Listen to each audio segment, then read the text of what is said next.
Setelah dihujani kritik atas tunjangan fantastis DPR, lalu perilaku beberapa anggotanya yang nyeleneh, dan DPR hari ini sudah membuka ruang diskusi secara langsung dengan perwakilan sejumlah organisasi mahasiswa dan juga organisasi massa. Lalu apakah hal ini sudah menjawab esensi dari sejumlah tuntutan masyarakat sipil? Kita bahas bersama anggota DPR fraksi Partai Golkar Ahmad Doli Kurnia dan juga mantan Ketua BEM Unpad yang juga konten creator lawan buta politik Firdian Aurelio. Selamat petang Mas Firdian. Ya, selamat petang Mas. Ya, Mas Firdian, ini kita melihat bahwa dinamika DPR telah menyambut dan juga membuka ruang diskusi terkait dengan aspirasi dari kawan-kawan mahasiswa. Anda melihatnya seperti apa dan bagaimana memastikan bahwa komitmen terutama dari 17+8 yang kemudian menjadi tuntutan para mahasiswa terkait dengan tunjangan fantastis dan juga sejumlah tuntutan lainnya terhadap pemerintahan dan juga DPR? Sebelum memulai saya pengen menyebut 10 nama Mas. Afan Kurniawan, Sarinawati, Saiful Akbar, Akbar Basri, Budi Haryadi, Rusman Diansyah, Sumari, Reza Sendi Pratama, Andika Lutfi Falah, Iko Julian Junior. Adalah 10 nama yang bukan hanya sekedar angka. Mereka juga bukan cuma soal statistik kematian. Mereka adalah warga negara yang tiap hari punya cerita, mereka punya keluarga dan mati di tangan negara. Jadi saya berpikir memangnya masih ada sekarang wakil rakyat. Di mana wakil rakyat DPR RI ketika aparat kepolisian memerintahkan untuk melakukan penembakan kepada massa aksi? Di mana DPR RI ketika kemudian 10 orang ini meninggal, malah kemudian eksekutifnya mendorong untuk menaikkan pangkat polisi? DPR RI kan adalah lembaga check and balances, pengawas. Harusnya DPR RI sebagai wakil sipil, wakil rakyat, yang bisa dong mendorong agar penuntasan keadilan untuk korban ini terwujud. Agar aparat tidak lagi menggunakan senjatanya. Kalau perlu, pimpinan tertingginya, Kapolri, ya harus dicopot sepaket dengan reformasi Polri di dalamnya. Militer juga jangan diikut-sertakan di dalam krisis demokrasi dan sipil ini. Itu kalau kita Artinya DPR belum menjawab esensi terkait dengan penghilangan nyawa, dan 10 nyawa ini bukan hal yang bisa dipandang remeh karena ini merupakan bentuk dari represi pihak kepolisian kepada warga atau masyarakat. Iya, betul Mas. Ini tuntutan 17+8 lah yang tadi dibawa teman-teman Mas di audiensi juga, kemudian seluruh fraksi KT lagi membahas ini juga. Di dalamnya nih ya, saya usul buat wakil rakyat kalau memang masih ada wakil rakyat. Salah satu tuntutan yang paling mudah tercapai kalau kalian semua masih punya political will adalah bentuk tim investigasi independen untuk mengawal seluruh korban kekerasan aparat selama sepekan demonstrasi terakhir. Termasuk ada kawan-kawan kami yang sekarang dikriminalisasi paksa Mas. Ada Harik Anhar, Del Pedro Marhen, Syahdan. Ada 20 lebih yang menghilang. Versi laporan Kontras, hilang Mas di era ruang kaca penuh kamera gini, hilang. Di Unpad sendiri, mantan kampus saya, ada salah satu mahasiswa yang kemudian saat aksi diculik, kemudian hilang sadaran dan dibuang ke rumah sakit Mas, sekarang masih koma. Artinya kalau sekarang saya pengen ngomong wakil rakyat harus ngapain, political will paling pertama, bentuk tim investigasi independen. Karena kalau polisi yang harus investigasi sendiri, polisi aja bilang penembakan gas air mata di Unpas Unisba, itu mah karena angin aja masuk kampus. Konyol kan? Gak akuntabel, konflik of interest. Libatkan sipil, libatkan akademisi, libatkan berbagai elemen organ media dan sebagainya untuk menginvestigasi berbagai kekerasan ini. Baru masuk ke tuntutan-tuntutan lainnya. RUU perampasan aset, RUU masyarakat hukum adat. Tapi paling pertama, keadilan buat korban dulu dan tarik seluruh senjata, baik itu polisi dan militer, dari pengamanan-pengamanan sipil. Karena kami ini punya tuntutan damai, Mas. Artinya prioritas pertama ada tim investigasi independen terkait dengan kasus Afman ataupun juga kasus dari 25 Agustus hingga awal September. Dan upaya ini butuh komitmen yang serius dari DPR. Namun jawaban Anda tahan terlebih dahulu, kami akan lanjutkan setelah jeda hanya di Kompas Petang.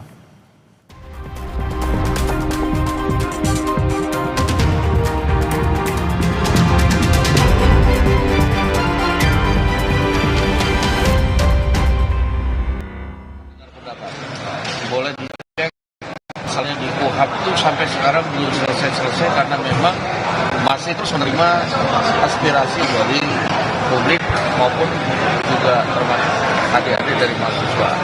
Nah, kalau kemarin dalam aksi penyampaian pendapat sebenarnya kami juga mau keluar untuk menerima seperti pada hari ini. Pada hari ini ada perwakilan dari DPR yang menerima keluar untuk aksi pengunjuk rasa.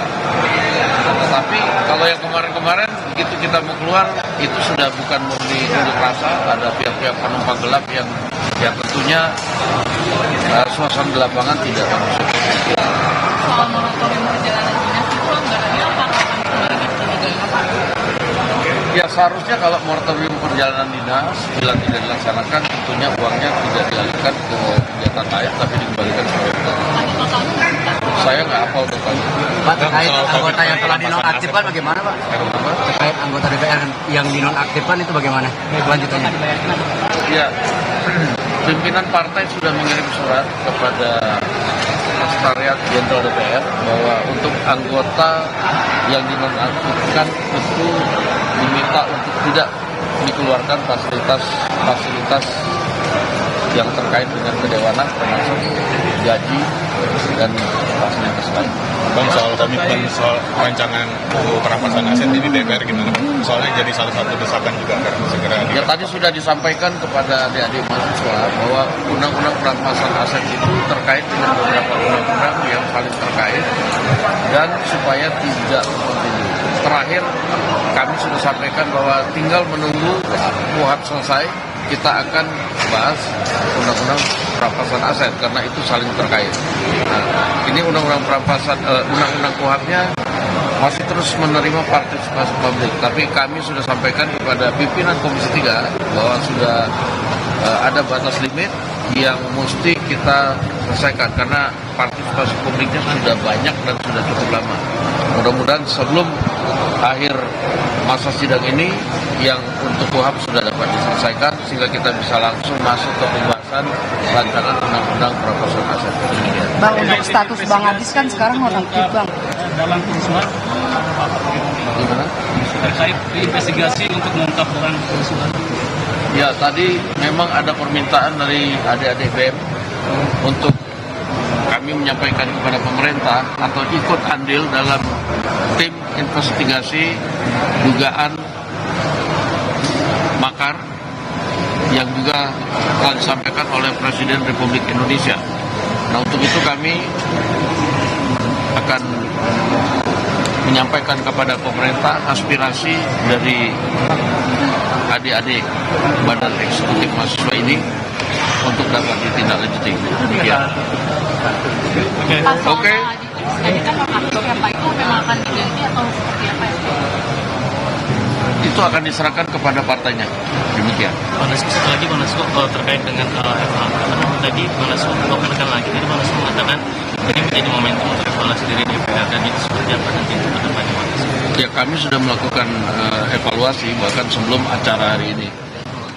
Ya, itu tadi pernyataan dari Sufmi Dasko Ahmad, Wakil Ketua DPR terkait dengan pertemuan dengan sejumlah perwakilan BEM seluruh Indonesia dan juga sejumlah aspirasi dan tuntutan yang telah dikemukakan oleh mahasiswa bersama dengan pimpinan DPR. Dan tadi dari pernyataan Sufmi Dasko bahwa komitmen untuk mengevaluasi dan juga menstop tunjangan fantastis dan juga akan tetap menyelesaikan tentang RUU perampasan aset termasuk juga terkait dengan tuntutan tim investigasi dan juga akan diinisiasi bersama dengan pemerintah.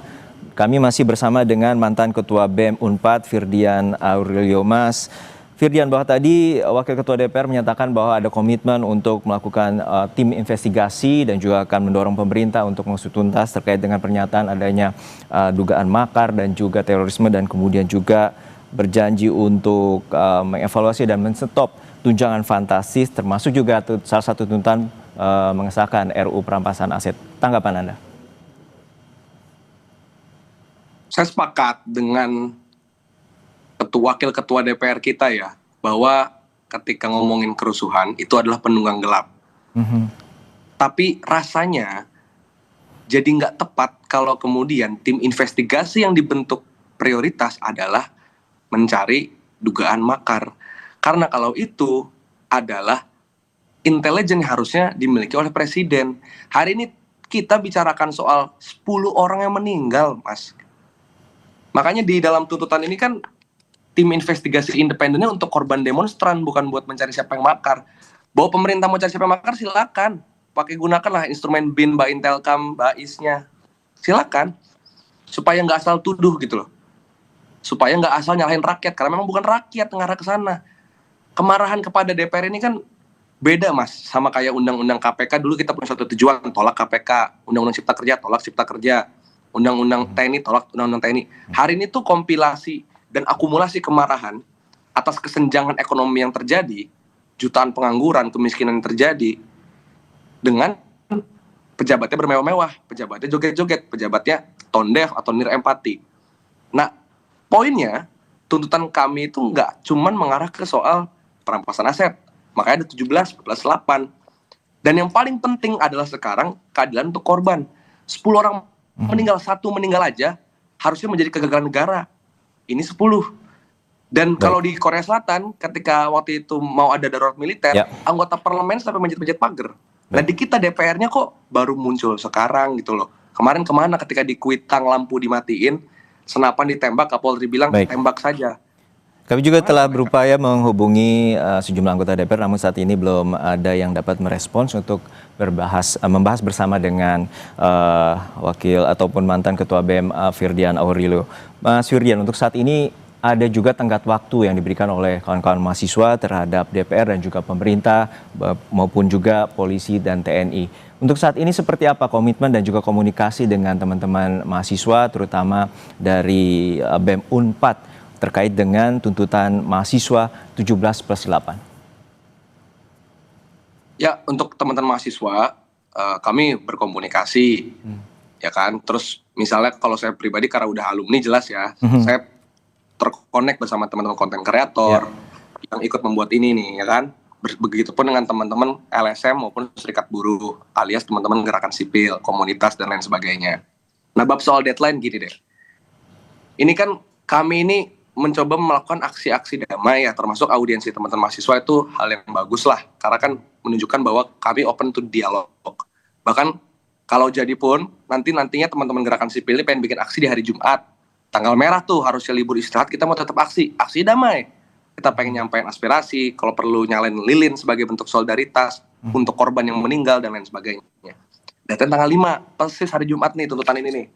Pertanyaannya, DPR udah dikasih tuntutan ini selama sepekan terakhir, dikerjain nggak? Mas aja kan sebagai misalnya di sini jurnalis, reporter dan sebagainya dikasih deadline sama bos 1 hari ya selesai, harus selesai gitu, suka atau nggak suka. Masa iya DPR udah dikasih gaji fantastis, kita kasih 5 hari deadline, mager-mageran ngerjainnya. Kalau di kantor deadline nggak lolos kan dipecat. Nah kalau ini apa? Makanya sekarang kita mau melakukan aksi-aksi damai seperti yang pemerintah harapkan dan seperti yang masyarakat inginkan. Baik. Maka jangan sampai harapannya DPR itu di tanggal 5 tidak menepati. Karena kalau enggak nanti ya wajar aja kalau warga jadi marah gitu loh Mas nantinya.